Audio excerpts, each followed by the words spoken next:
Eu agradeço os questionamentos, senador Malta. Existe uma passagem na Carta de Tiago que a fé sem obras é morta. Então, mais do que falar de convicções, eu as lastreio em obras, prática. 34 anos de serviço público não são palavras ao vento. Por isso, eu quero manifestar enfaticamente toda a minha confiança no Supremo Tribunal Federal.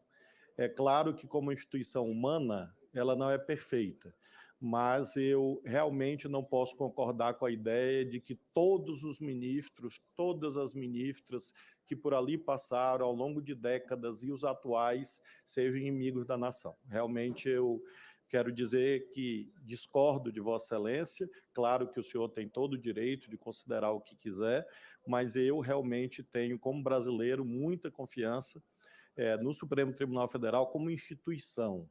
Como disse Campos Salles, o quarto presidente republicano, é a joia das instituições republicanas. Então, assim, considero e, portanto, remarco essa diferença em relação a Vossa Excelência. Sobre o ativismo judicial, em outro momento eu terei assim, o maior prazer de debater com o senhor, porque é um tema que remonta ao início do século XIX. A primeira decisão ativista da Suprema Corte dos Estados Unidos data de 1803, liderada por Chief Justice Marshall, num caso fundamental para a história do direito constitucional. Nós temos decisões ditas ativistas para todos os lados.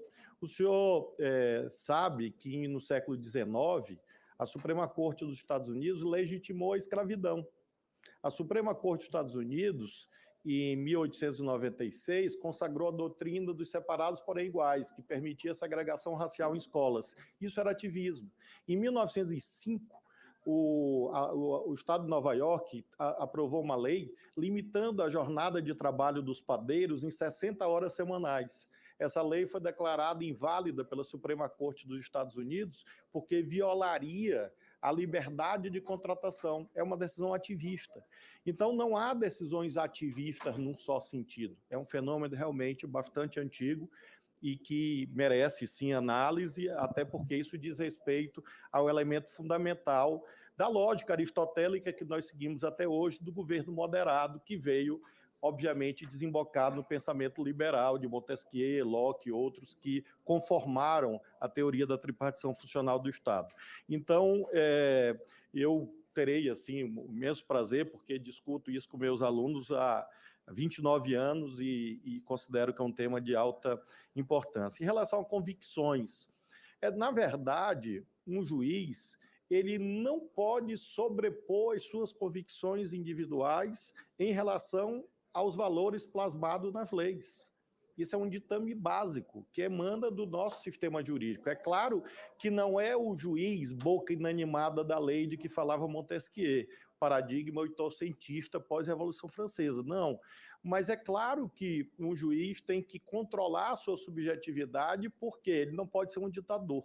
Então, evidentemente, eu considero que convicções pessoais, muitas vezes fiz isso na minha vida de magistrado, 12 anos de magistrado, em vários tribunais, várias cortes. Às vezes você faz o que os da área do direito sabem, que você ressalva o seu entendimento pessoal e diz, acompanho tal posição, ressalvando o meu entendimento pessoal. Então, eu afirmo ao senhor que assim fiz durante 12 anos e assim seguirei fazendo, assim como a política ensina. Quando uma lei é votada, nenhum relator impõe a sua vontade. Ele precisa consertar com C, é preciso articular. E por isso mesmo, às vezes, você cede em relação às suas convicções pessoais para aprovar a lei. Então, eu acho que esse é o sistema institucional certo. Sobre convicções, eu creio que o senhor continua lendo a Bíblia. Eu tenho 3 passagens muito importantes que eu vou apenas mencionar e pedir que o senhor leia. Êxodo 16, sobre o maná que cai do céu. Mateus 25, sobre os pequeninos. E Atos dos Apóstolos 4. Essas são passagens assim, que iluminam com toda a certeza aquilo que eu sou, aquilo que eu sempre fui, aquilo que eu serei. Para precisar a minha posição sobre decisões monocráticas, para não haver equívoco. É claro que as decisões monocráticas fazem parte, sempre fizeram e sempre farão, do sistema judicial brasileiro, claro. porque você tem um sem número de leis votadas no Congresso que autorizam decisões monocráticas.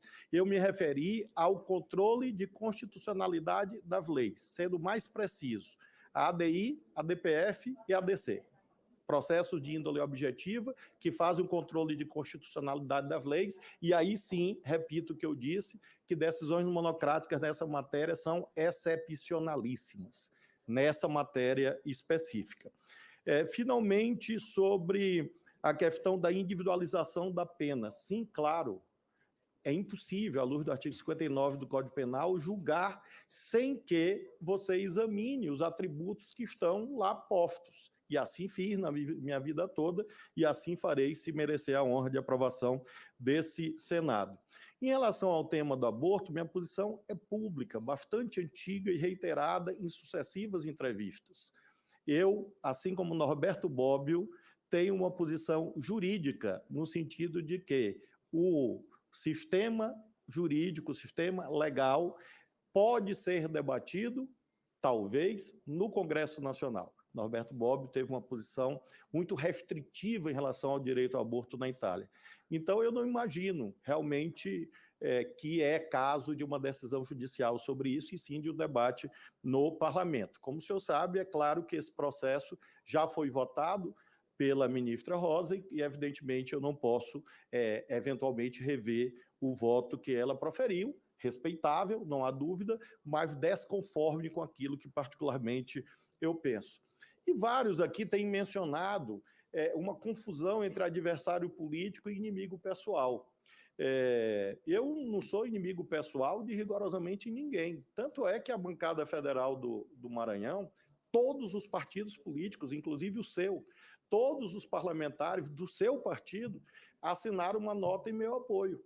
Então, eu não cultivo inimigos pessoais. Falam, o Bolsonaro, etc.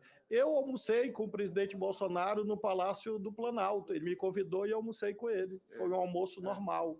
Então, eu tive várias reuniões com Sua Excelência, era o presidente da República, eu governava um Estado. Uma coisa é adversários políticos. Sim, o senhor já foi, em algum momento, meu aliado político. Nós dividíamos juntos relatorias, eu na Câmara e o senhor no Senado. Hoje, infelizmente, o senhor está em outro campo, mas eu não considero o senhor inimigo pessoal. Então, essa é a nuance que determina a posição jurídica futura. E eu faço questão de sublinhar esses itens para deixar evidenciado que, se amanhã qualquer adversário político que eventualmente eu tenha tido em algum momento chegar lá por alguma razão, que eu espero que não chegue, evidentemente terá o tratamento que a lei prevê, afirma o senhor. Com a palavra, o senador Magno para a réplica. Bom, senador Flávio Dino,